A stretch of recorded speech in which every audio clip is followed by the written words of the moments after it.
प्रत्येक माह में पड़ने वाली एकादशी पर भगवान विष्णु की कृपा पाने के लिए व्रत और पूजा की जाती है। प्रत्येक एकादशी को अलग अलग नाम से जाना जाता है। मार्गशीर्ष माह की कृष्ण पक्ष की एकादशी को उत्पन्ना एकादशी कहते हैं। धार्मिक मान्यताओं के अनुसार जो मनुष्य प्रत्येक एकादशी का व्रत नियम और श्रद्धा के साथ करता है उसे इस संसार में सुखों की प्राप्ति होती है और वह वैकुंठ धाम को प्राप्त करता है। एकादशी के समान पापनाशक अन्य कोई व्रत नहीं है। इस बार मार्गशीर्ष मास के कृष्ण पक्ष की उत्पन्ना एकादशी का व्रत 30 नवंबर 2021 दिन मंगलवार को किया जाएगा। इस दिन भगवान विष्णु की पूजा की जाती है, लेकिन इस बात को बहुत कम ही लोग जानते हैं कि एकादशी एक देवी थी जिनका जन्म भगवान विष्णु से हुआ था। एकादशी मार्गशीर्ष मास की कृष्ण पक्ष एकादशी को प्रकट हुई थी, जिसके कारण इस एकादशी का नाम उत्पन्ना एकादशी पड़ा। इसी दिन से एकादशी व्रत शुरू हुआ था। आइए जानते हैं उत्पन्ना एकादशी का शुभ मुहूर्त, पूजा विधि और कथा।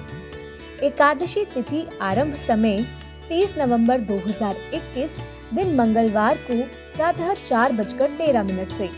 एकादशी तिथि समापन समय 1 दिसंबर 2021 दिन बुधवार को रात्रि 2:13 पर।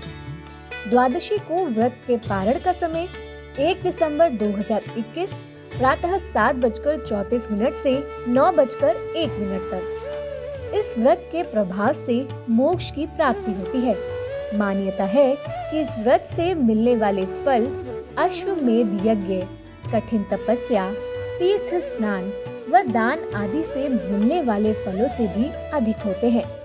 उपवास से मन निर्मल और शरीर स्वस्थ होता है। तो आइए जानते हैं एकादशी व्रत की पूजा विधि। एकादशी के व्रत की तैयारी दशमी तिथि और उपवास दशमी की रात्रि से ही शुरू हो जाता है। इसलिए दशमी तिथि को सूर्यास्त के बाद भोजन नहीं करना चाहिए।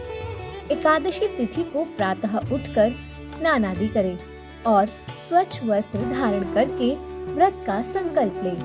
कलश स्थापना करके उसके पास में आसन पर भगवान विष्णु की प्रतिमा स्थापित करें। अब धूप, दीप और फल फूल आदि से भगवान विष्णु का विधि पूर्वक पूजन करें। एकादशी व्रत का पारण अगले दिन यानी द्वादशी तिथि को किया जाता है, इसलिए द्वादशी तिथि को प्रातः जल्दी उठकर स्नान आदि करने के पश्चात पूजन करें।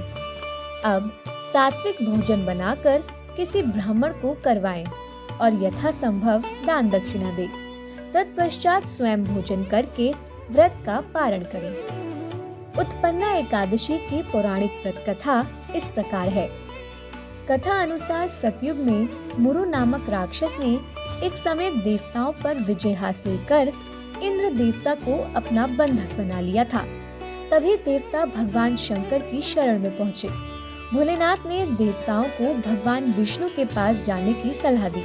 उसके बाद सभी देवता विष्णु जी के पास जाकर अपनी सारी समस्या बताने लगे। ये सब सुनने के बाद भगवान विष्णु ने अन्य राक्षसों को तो परास्त कर दिया, लेकिन दैत्य मुरु वहां से भाग निकला। भगवान विष्णु मुरे दैत्य को भागता हुआ देखकर बद्री आश्रम की गुफा में विश्राम करने लगे। उसके बाद राक्षस मुरु जब विष्णु जी को मारने वहां पहुंचा, तो भगवान विष्णु के शरीर से एक स्त्री की उत्पत्ति हुई। उस स्त्री ने मुरु दैत्य का अंत कर दिया। उस कन्या ने विष्णु जी को बताया कि मैं आपके शरीर से उत्पन्न हुई हूँ और आपका ही अंश हूँ। इससे खुश होकर विष्णु भगवान ने उस कन्या को वरदान देते हुए कहा कि तुम संसार में माया जाल में उलझे हुए लोग जो मुझसे विमुख हो गए हैं, उन्हें मुझ तक लाने में सक्षम रहोगी। भगवान विष्णु ने कहा कि तुम्हारी पूजा अर्चना करने वाले भक्त हमेशा सुखी रहेंगे। आपको बता दें कि आगे चलकर यही कन्या एकादशी कहलाने लगी। इसी कारण उत्पन्ना एकादशी काफी महत्वपूर्ण मानी जाती है। अतः आप भी उत्पन्न संपन्ना एकादशी का विधि पूर्वक व्रत कर भगवान विष्णु की कृपा प्राप्त करें।